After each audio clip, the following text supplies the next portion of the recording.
जी आज बिलाखिर काफ़ी लंबी इमरान खान साहब की ऑर्डील रही 9 मई के केसेस में, मगर आज सुप्रीम कोर्ट ऑफ पाकिस्तान ने इमरान खान साहब की जो आखिरी 9 मई में 8 बेलें थी, तकरीबन 2 घंटे के दलाइल सुनने के बाद, जिसमें उन्होंने आज सरकार से बहुत अहम सवालात उन्होंने उठाए और उसके बाद उन्होंने अपना लाहौर हाई कोर्ट के ऑर्डर पे भी अपना उन्होंने इत्मीनान जाहिर नहीं किया कि ये एक बड़ी डिटेल्ड जजमेंट है और ऐसी जजमेंट नहीं लिखनी चाहिए थी, एहतियात होती है बेल ऑर्डर्स लिखने में।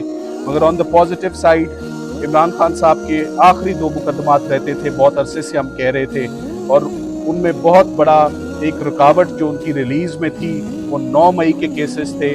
अल्लाह ताला ने आज उनको उन 8 केसेस में भी हमें बेल फाइनली हमें ग्रांट हुई है, और ये बहुत बड़ा एक डेवलपमेंट है, क्योंकि बहुत अरसे से इमरान खान साहब के केसेस में कोई पेशरफ्त नहीं हो रही थी, कोई सुनवाई नहीं हो रही थी, कोई डेवलपमेंट नहीं हो रही थी, कोई खुशखबरी उनके लिए नहीं आ रही थी। तो ये मेरा ख्याल है कि इमरान खान साहब के लिए it's a sigh of relief कि फाइनली 9 मई के केसेस में आज सुप्रीम कोर्ट ने उनको रिलीज़ कर दिया है।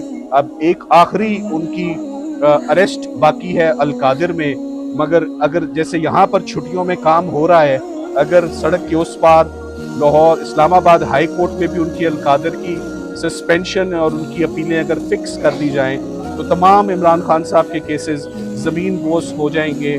जैसे पहले साइफर हुआ, पहले तोशा खाना हुआ, इद्दत निकाह हुआ, आज 9 मई हुआ, तो पीछे अब सिर्फ एक केस बकाया है, उस एक केस में सुनवाई हो जाए तो इमरान खान साहब फाइनली अपनी जो रिलीज़ है उनकी वो मैच्योर हो जाएगी।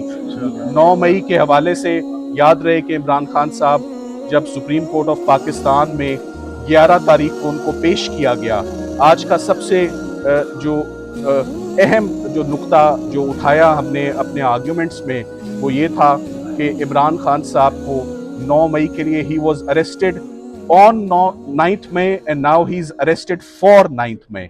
सो ये ऑन एयर फॉर दोनों में उनकी अरेस्ट अनजस्टिफाइड थी।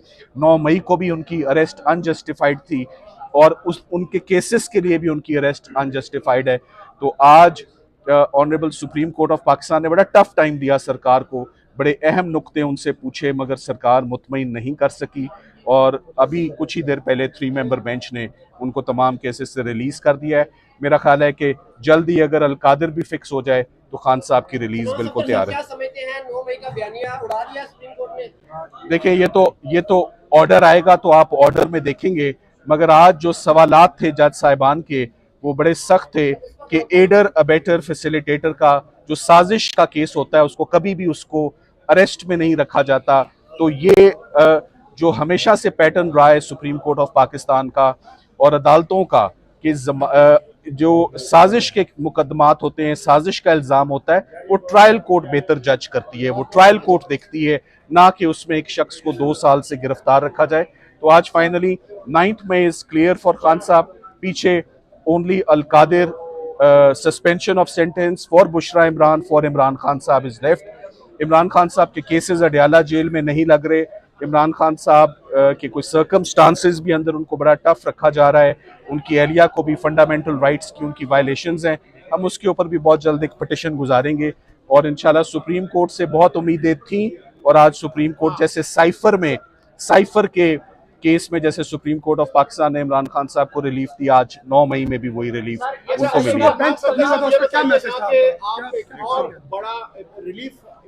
साहब को आपकी क़यादत में मिला है, इससे पहले भी काफी कामयाबी आप ले चुके हैं अदालतों से। अब अडयाला का दरवाजा खुलने में अल-कादिर जब केस है वो रुकावट है, उसके बाद खान साहब बाहर होंगे।